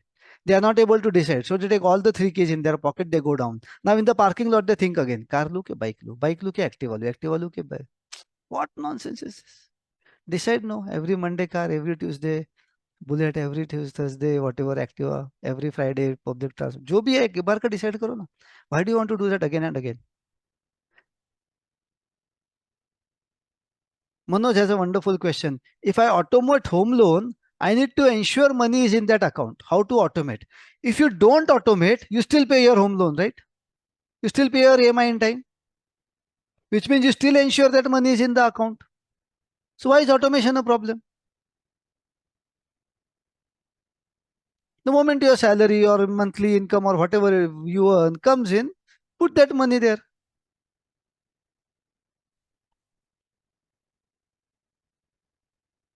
Right? You're already doing arrangement of that money. So this is not an extra step. Okay. So be very careful of all these cashbacks, discount offers. They generally are there only to waste your time. You don't get too much out of it really. They have big billion day sales, etc. They are only there to waste your time and energy. Okay. Next, very important thing. Now that you understand this automation, a point will come after a couple of weeks where you will populate the diary. You will put all the things in the diary and your mind will tell you, ho gaya na parking, now chill. And you will not do anything at all. Only thing you will do is populate the diary but not take action. There is a possibility of this happening. So I'm warning you right now. You have to make an habit. Wherever you are, you open the diary. And only that much habit you have to make. If you open the diary, you will see the task. If you see the task, you will do the task. You have to initiate opening the diary. Okay. Just like even if you don't want to do, if you don't go to Facebook to see reels, if you open Facebook, you automatically see reels, correct? Just like there are the best of minds behind that app to make you do things. There was a wonderful mind behind this diary that has created the diary, and that is your own mind. It says you only open the diary, you will do the task automatically. If you don't open the diary, then nothing will happen. So in every context, open the diary, see that context. Automatically your mind will tell you, chalo, let's filter. Filter is what? Context, time, resources, priority. If you filter, only one will be left. And that one will be so quick and easy, you'll think might as well do it, and you will do it. And this you have to do like a machine. Work like a machine to live like a human being. Does that make sense? And when you follow this process properly, you are going to definitely make wonders happen to you. Absolute wonders happen to you, not just simple wonders. Then what will happen is you will have a ability to start living your life towards your long-term goal and towards your purpose. And in all of this, it may happen sometimes, oh, I don't have all the resources. I don't have the time right now. I don't have the money right now. Trust me, the best way to start is with what you have and where you are. Where you are and with what you have, you can get started. Start taking the steps, automatically things build up. And something that I cannot explicitly prove, but I'll still tell you from my experience. You take one step, universe will take 10 steps for you. If you don't take a step, nothing will happen. Nobody will support. You take one step, automatically other things start getting aligned. Okay. Initially, there may be friction. For example, somebody was asking, what if my family members are throwing things here and there? Now, this is another very important thing about this training. Generally, what happens is after this training, we call this as curse of knowledge. When you know something new or something good, you start preaching others. So today, if you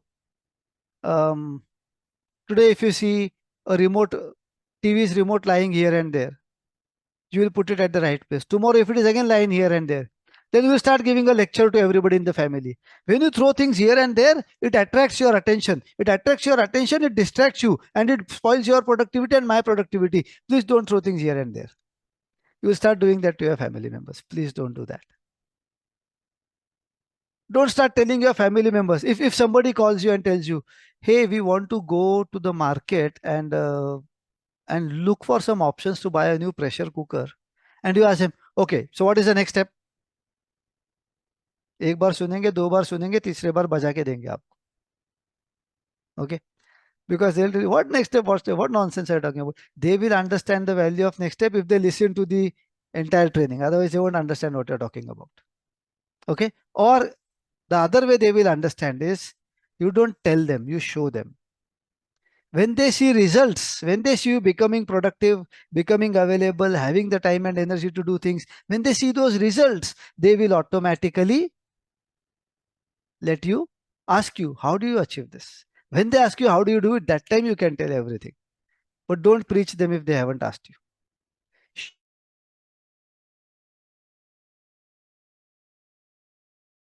Don't have visual distractions. Have your wardrobes, drawers sorted. What I mean is only your wardrobes and drawers, not everybody's. Your job is only your job. Do what is in your jurisdiction. If you never cook food, don't go in the kitchen to tell the ladies in the kitchen, hey, you should not put this here, you should not put that there, this is the right, that is the none of your business. Get out of it. Eat your food and shut up. Okay. So make sure that you do it only in your jurisdiction. Everything else will remain as is. When they see you sorted, they will like it and they will eventually get sorted. Okay. Now, the most important closure part of this training. After you follow this system, time will definitely get created. Space will also get created. Peace will also get created. All these three things will lead to creativity. Right? Creativity comes in two ways. One, in extremely stress situations. Second, when you have extremely good peace and resources. See, most innovations in the world, not all, but most innovations have happened in the military. Do you know this? Most innovations, the radio, the flying, so many innovations, they generally begin in the military. You know why? Because military always have only these two states. There is no intermediate state in the military. Military is either in war or absolutely at peace. When they are in war, there are so many critical things that they have to innovate. New ideas come up. Okay. So, creativity happens in that absolute mess, or when you have enough resources. Now, military has very good budgets. And if there is no war, there is nothing to do. So they utilize that budgets to get creative. They have peace, they have budgets, resources, and they have time. Similarly, in your life, when you have peace, time, and space, you will be able to get creative and creatively come up with new ideas to solve your problems, to come up with innovation, to do things better, faster, so you get promoted, so you grow in your business, in your work. So you spend good time with your family, so they enter, there is happiness in the home, right? Option two is you can use all this time, space, and peace to waste it. Until now, you were probably crying, I don't have time. I have so many things to do. And this was a wonderful excuse to not do so many other things. But now you have a system to create time and you also have time.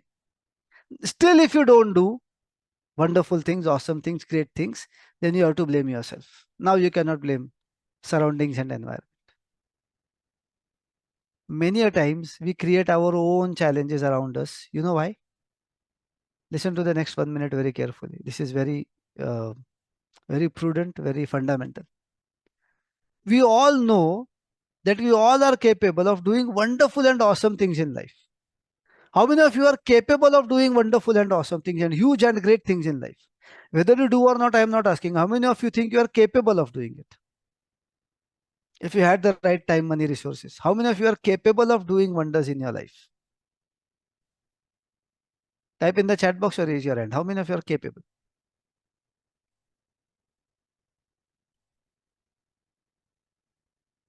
I'm sure all of you. Right? So many are typing me. I'm sure all of you are capable. Now, if you are capable of doing wonderful and awesome things in life, yet you are not doing it because you know to do something wonderful, to do something awesome, it requires courage. There are a few things that you have to stop. You want to grow professionally, you want to get the right appraisals, you have to stop your tea breaks and sutta breaks. Correct? But then what we do is, because we know it requires a lot of courage, and we know we don't have that courage, or we cannot give up on those sensory illusions, what do? We create a mess around us. Because we cannot tell people, you know what, I can do wonders, but I don't have courage here. You cannot say this. So what do? You create a mess around you. Subconsciously, all this is happening. Okay, you're not doing it consciously. Automatically, you're doing it. You create a mess around you. Then you tell people, I am in this mess. If this was not my situation, no, I would have done that. Yaar, if my boss wasn't like this, I would have done that. If my wife or husband wasn't like this, I would have done that. If my society wasn't like this, I could have done that. If my financial condition was like this, I could have done that. You create that mess around you and you stay in that mess. You know you can come out of the mess, but you stay there because it is a wonderful excuse to give to yourself, not even to people, but to yourself.